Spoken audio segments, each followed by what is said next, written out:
came back with 22 new clients. 24. 24. Whatever happened to showmanship? He specifically asked for you. Each week we break down another Better Call Saul episode in order. This week, a lot of new events are set into motion, and I've got 40 details you might not know in Season 2, Episode 3. Amarillo.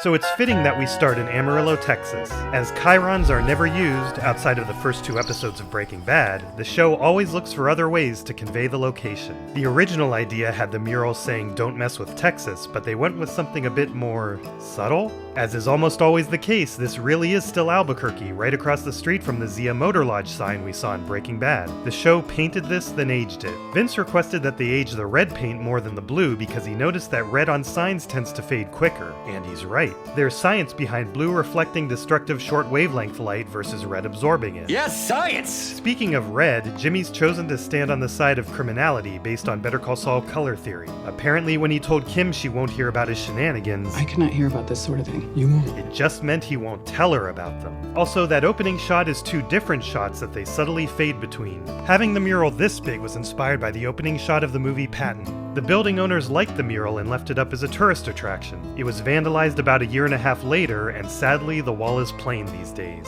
Jimmy's gone full cowboy, even with a bolo tie with a slide that's an armadillo, the state animal of Texas. Sorry about the hiccup, folks. It won't be long. This Ford F-550 bus is from the future because its body style was not introduced for another decade. There are the inevitable crew reflections in the headlight. You got 5 minutes. It looks like he's giving him a single $20 bill, although I suppose there could be 2 in there. This was much clearer than the exchange in Hero, which many people missed. If we zoom in, we can see a more specific and more subtle visual that establishes where we are. Howdy, folks. Can someone tell me if Mrs. Alma May Urbano is on board? I tried to visit you at Sandpiper, but they wouldn't allow me to. Don't mind me. Just pretend I'm not here. Do you recall responding to a mailer from my law firm? Was it yellow? It's canary yellow. The writer threw in this detail because the episode's title means yellow in Spanish. Who took Alma May's money? It's not like the Sandpiper people, put on a ski mask and mugged Alma May here at gunpoint. So I want you to put that mental image right out of your head. Jimmy knows that's not how that works. Let's say you're out on a date with your boyfriend. You do have a boyfriend, right? You don't? Do you have a nephew? Yes, Steve. You and Steve go out to dinner. Here comes the check. Hey, wait a doggone $24 for a side of buttermilk biscuits. You send your nephew Steve to talk to the manager, and naturally, the manager corrects the mistake. Same kind of thing as what happened at Sandpiper Crossing. During one of Bob's long speeches, one of the senior citizens got a phone call. And Bob just very kindly said, "Dear, do you mind if I just finish the speech before you take that phone call? Thank you so much." I know that the good people at Sandpiper want to make this right. It's just easier if you get your nephew Steve to go take care of it for you. Thank you. You did it. Thank you so much. Thank you. All right. This is really the Copper Canyon Cafe in Albuquerque, and that looks like the 2014 Visa logo because it should still have the bars in 2002. How about we move on to client outreach? I'm going to save you from having to brag. Over 200 new Sandpiper clients signed over the past 3 weeks. Well done, Jimmy. On to a stickier wicket, coordinating actions. Sorry, before we move on. Really astonishing results, Jimmy. Incredible. It's hidden, but I think that counts. Last trip to Amarillo, you came back with 22 new clients. 24. 24. He's being such an asshole. Might not some parties, the opposing counsel, for example, see this differential and conclude that there may have been some solicitation involved. I did not solicit. I'm just wondering how you account for your success. This is the first episode Jonathan has ever written in the Breaking Bad universe. And this is the only Better Call Saul episode Scott Weinand will direct, although for Breaking Bad, he directed Greenlight and Crawl Space, so brace yourself for an all-time dramatic ending for this episode. Chuck, I'm sure that Wow, I do not advise trying that move on people. if you could clear this up, that would be helpful. These are close-knit communities. Dorothy in Phase 2 gets a new rascal scooter. It's big news. My guess is Phase 2 is the second part built in whichever Sandpiper location Dorothy lives. So these other 23 residents, they approached you. I certainly didn't have to go knocking on any doors. That's true. Is it any surprise that they want to speak with a guy who is there to show them they may have money coming their way? Makes sense. Howard? Chuck? Clifford, Howard? Chuck? Ernesto, Jimmy. Nacho. James. Kim. Chuck. It is absolutely vital that we dot our I's and cross our T's. Thank you. the price of excellence is eternal vigilance. Indeed. Coordination. I believe that's where we left off. Brian, this is your thing, so why don't you take this? Sure. It makes sense to designate someone to handle the scheduling. She's not buying what Jimmy's selling. Chuck is once again right, although Jimmy manages to convince everyone except the two people who know him best. Excuse me for interrupting. I take Chuck's point, I do. This is like a wife of Caesar type thing. There can't even be a hint of solicitation. Julius Caesar supposedly said Caesar's wife must be above suspicion when asked why he divorced his second wife, Pompeia. I'll find another way to proceed. Well, Jimmy, we'll leave that up to you. Client outreach is your department. Or was I? Okay, right. Man, do you believe Chuck in there? When we were building this case, I was chasing down 80-year-old mall walkers. But did he say boo? Bullshit, he did. Jimmy's right. I signed up 3 more clients at the mall today. Jesus, those mall walkers, geezers are faster than you think. What happened in Texas? You didn't do a song and dance in the day room? No, not in the day room. So he can't bring himself to outright lie to Kim here. Solicitation can get you disbarred. This matters. 24 senior citizens now have representation. Before I went, they didn't even know they were getting ripped off. You said in there you'd find another way. Did you mean it? Sure. I put myself on the line to get you this job. So what, you threw me a bone? No. Asshole. Everything you do reflects back on me. With Howard, because ultimately I talked him into going out on a limb for you too. It's my word. It's my judgment. Do not make a fool out of me. You and I both know you can do this job, but please, you just have to do it right. I think you're good to go, young lady. We've got a new Kaylee from last season. He's funny. And he's a Breaking Bad character. Somehow he's still in great condition and Kaylee's still playing with him 7 years later. Mike used him to get the jump on Chris. I've never heard this line before. Some of you pointed it out, but the pig actually has a name. This toy seems to have been produced under different brands and different names, and one of them is Bacon the Pig. And shockingly, Kaylee and Stacey aren't the only Ehrmantrauts recast in Better Call Saul. In Breaking Bad, Mr. Snuggles had a moving mouth, but in Better Call Saul, he does not. By the way, that thing that looks like a third eye is its button. I just snagged this one from eBay, so I'll let you know if there are any more pig revelations. Something up? I don't want you to worry. Not the worrying kind. Last 2 nights I heard gunshots. Pop, pop, pop. Just pop, pop, pop. Pop, pop, pop. Just pop, pop, pop. Pop, pop, pop, pop, pop, pop, pop. Just boom, boom, boom. I'm staying here tonight. No, Mike, no. Please don't make me sorry. I told you. What about Colorado Springs? 283 residents? How many response cards came back? 0. Wow. How can that be? Thinking it's the staff. They're tossing the mailers before they can reach the residents. Guess you better think of another way. TV commercial. At Sandpiper, the trains run on time. Mussolini would be proud. They always leave 3 p.m. to 4 p.m. free. Why? Murder, She Wrote. A lot of Breaking Bad universe actors have appeared in Murder, She Wrote, such as Michael McKean, Patrick Fabian, Bryan Cranston, Raymond Cruz, Dennis Boutsikaris, and Miriam Colon. Guaranteed eyeballs. There's nothing Sandpiper can do about that. We ran a commercial a few years back, another class action case. It's not exactly my go-to, but generally speaking, I'm open to it. We will talk next week. Great, safe travels. Editor Kelly Dixon added the Julian to surprise the writer, as that's his son's name. If you or a family member have been diagnosed with mesothelioma or related conditions, you may be entitled to monetary damages. Mesothelioma is a rare lung disease, usually associated with exposure to asbestos. The voice here is the renowned Robert Clotworthy, known for his portrayal of Jim Raynor in StarCraft. If the Zerg wipe everyone out, it's all been for nothing. Remember, they worked real hard to get that just right. To get what just right? The swirl. They wanted it kind of nebulous, but not too nebulous. Then there was the issue of the speed. I remember there were a lot of meetings about that. That consultation called Davis and Maine. And at this point, it shouldn't surprise you, but this was a callable phone number. You used to get Davis and Maine voicemail, but unfortunately, it doesn't work anymore. Cliff signed off on this? The partners were very happy. Whatever happened to showmanship? Yo, check it out. Hey! 2 ass clowns act like the professionals your parents are paying for you to become. What is it? The Alpine Shepherd boy. It's for her nephew. Production meeting, bring it in. This should be the sound guy's reflection, but he's wearing shorts and has something metal on his head. I think we're seeing a stand-in. Together we can make something, dare I say it, bravura. Who knows what it could lead to? Better really do $100 each. What is it with you and money? Saving up for a VX2000. That's a Sony camcorder, of course, given who owns this show. And it's era appropriate. Wells, Fellini, Bergman, the biggies. Tonight, we join them. Jimmy's commercial will indeed echo the styles of these great directors and be heart-rending. This is heart-rending stuff. Josh's glasses really were broken, and they fixed them with gaff tape because they felt like he looked like the kind of guy that would get punched in the face. The camera moves towards her. Dolly. See a dolly here? You didn't ask for a dolly. Gotta ask, dude. Dolly's extra. We will improvise then. I'm ready for my close-up, Mr. McGill. In the original, the line is actually, All right, Mr. DeMille, I'm ready for my close-up. but this is one of those Mandela effects where people typically quote it as, I'm ready for my close-up, Mr. DeMille. Jimmy went to the Bryan Cranston School of Directing. Could Jimmy's choice of an Angela Lansbury-esque lead been intentional? After digging into Mike's baseball game and bingo, I've gotten confirmation that they are indeed scripts. In this season, they are written by writer's assistant Ariel Levine, who would later become a writer for the show. Pimento sandwich. Mike's gun is his SIG service weapon that we saw in the 5-0 flashback.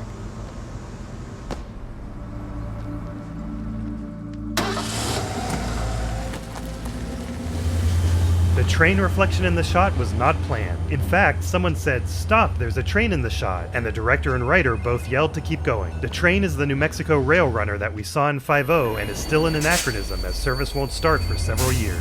What happened? Are you all right? Let me show you. It's right up there. You do see it, right? I see it. 2:13 this morning. I looked at the clock. It was 3 of them. It was exactly like last time. Pop, pop, pop. Pop, pop, pop. Pop, pop, pop, pop, pop, pop, pop. You think maybe it's possible that you dreamed it? I didn't sleep a wink last night. That came from a bullet. I promise you that. Okay. I mean, I was here and you weren't. You sure about that? That's it. We're getting you and Kaylee out of this house. End of story. End of story. End of story. End of story. The intention here was that there was no bullet and she has something like PTSD. She's not being manipulative. The creators felt that if she wanted to move, she would just ask Mike, and she knows he would agree. But, as always, Vince likes leaving it open to interpretation. You ever wonder about these things? Who was it who first said, hey, I know, big bowl of balls? They came with the place. No shit. They're in every corporate apartment in the world. You're one to talk, Kim. Walt's apartment in Breaking Bad had them too. Don't be jealous of my big bowl of balls. It's unbecoming. Why do they all have to have empty vases? It's a metaphor. You don't actually see the tape go into the VCR because it was broken, and that explains why you don't see any activity on the screen while the tape plays. I gotta say, I will miss the nail salon's vibrating chairs. For you, I can make any chair in this place vibrate. You ready for this? You're 86 years old. You're resident of Sandpiper, Colorado Springs. Super long play mode is a slower recording speed that enables you to fit more on a VHS tape in exchange for a noticeable quality degradation. Vince thought this was a mistake because they wouldn't record the commercial at that speed, but it's fine. This is the VCR's mode for any new recordings, and any existing tapes will play at whatever speed they were recorded. There's been another murder in Cabot Cove? No. The killer left behind a cryptogram and commercial. My husband and I scrimped and saved for so many years. After Ronald passed, I moved to an assisted living facility. A nice place. Jimmy used Geraldine's chairlift for a dolly. We will improvise then. Although in real life they did not. Then one day they said all my money was gone. How could that be? Where did it all go? That's not a real tear, is it? If you or a loved one It's is a resident of a Sandpiper Crossing facility, call the law offices of Davis and Maine at 505-242-7700. That's 505-242-7700. You made that with some film students? I directed. It looks professional. I can't believe Davis and Maine went for it. Well, I'm in charge of the department. Yeah, but still, Cliff Maine was fine with us. Why wouldn't he be? No, it's fantastic. I relate to Jimmy because this video sponsor, NordVPN, also gave me a terrible, boring commercial. If you or a family member have been hacked online or received a message that someone tried logging into your account, you may benefit from NordVPN. NordVPN. Whatever happened to showmanship? So I didn't tell them, but I made a better commercial. I hope they like it. Why wouldn't they?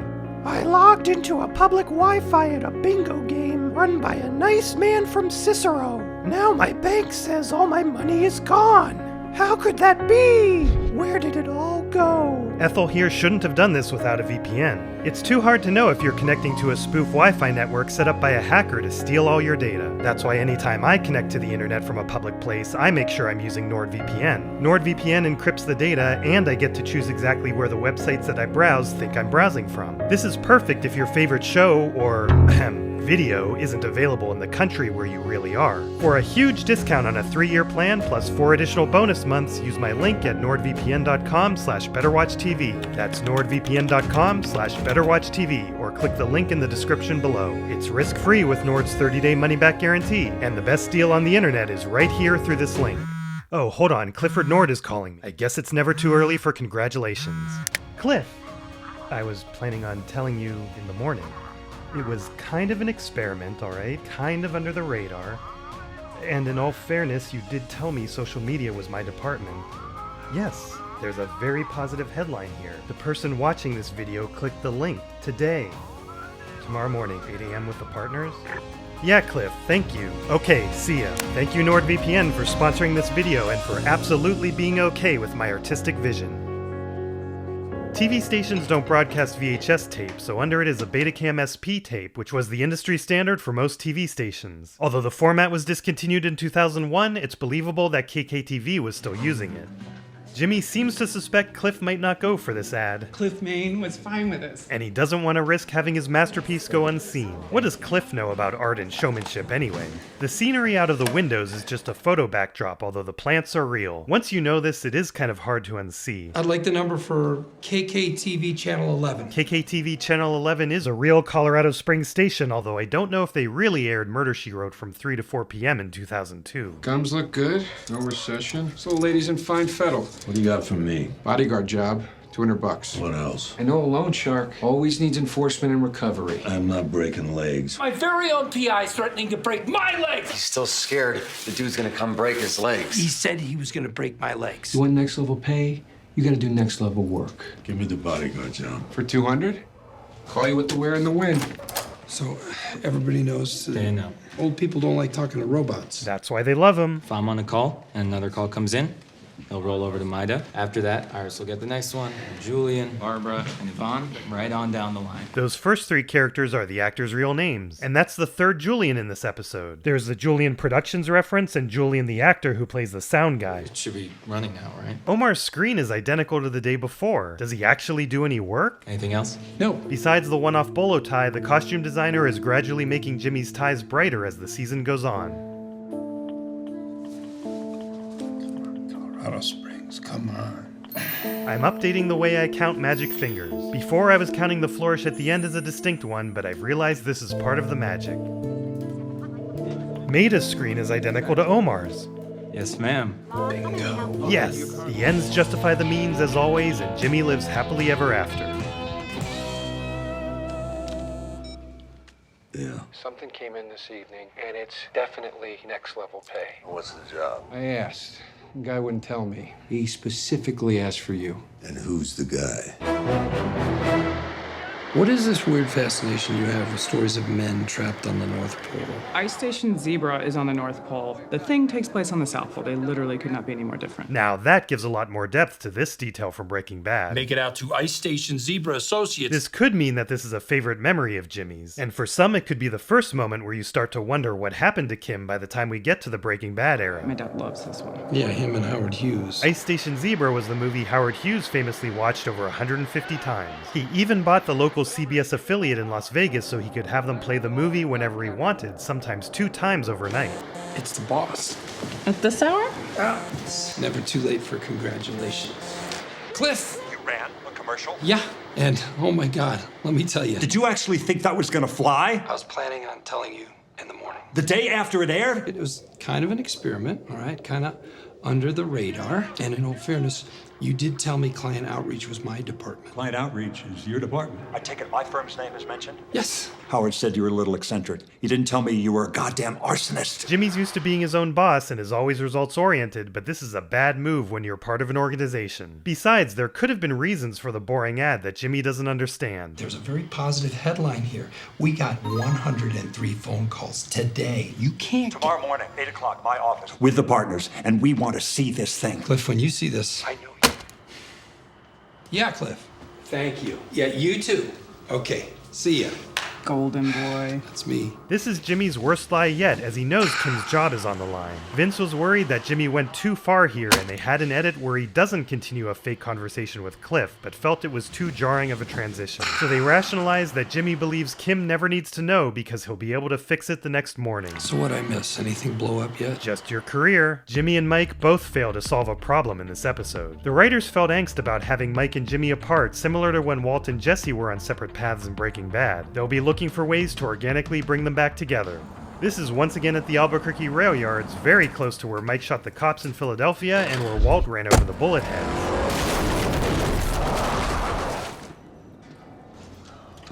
You gonna tell me what we're doing here? I've got a problem. Is it a who or a what? There's a guy. I need him to go away.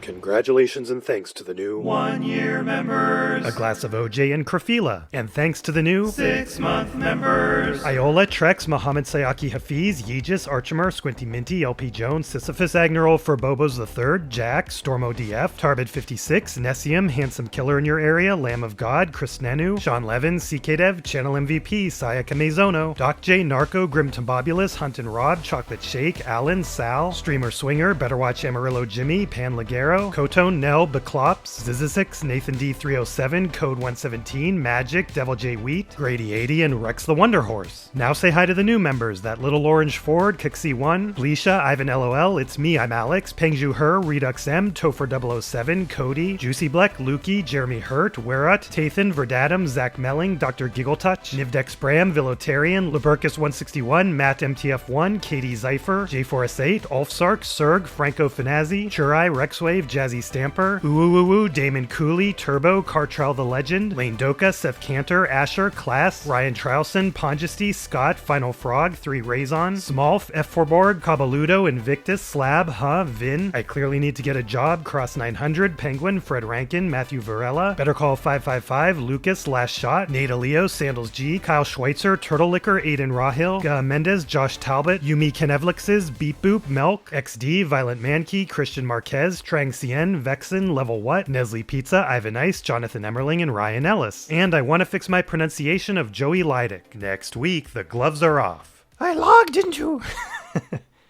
Dude, that was a bummer. I want to sue the people who made that. Okay, yeah. That's so let's constructive. I mean, have you ever seen Apocalypse Now? Yes. Okay. Agreed. Well, that exists in the same world with this. Which one are you going to look at? Well, Apocalypse Now. Right. Yeah. Every fucking time. You're going to get halfway through that and go, let's go get the Apocalypse Now DVD out right now. Oh, I see what you're saying. You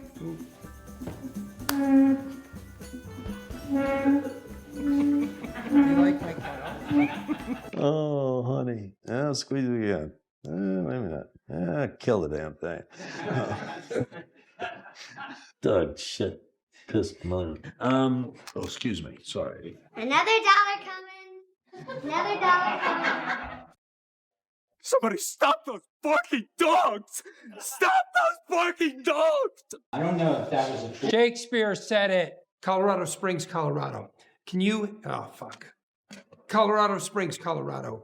Can you give me the number for, fuck, can I have the number?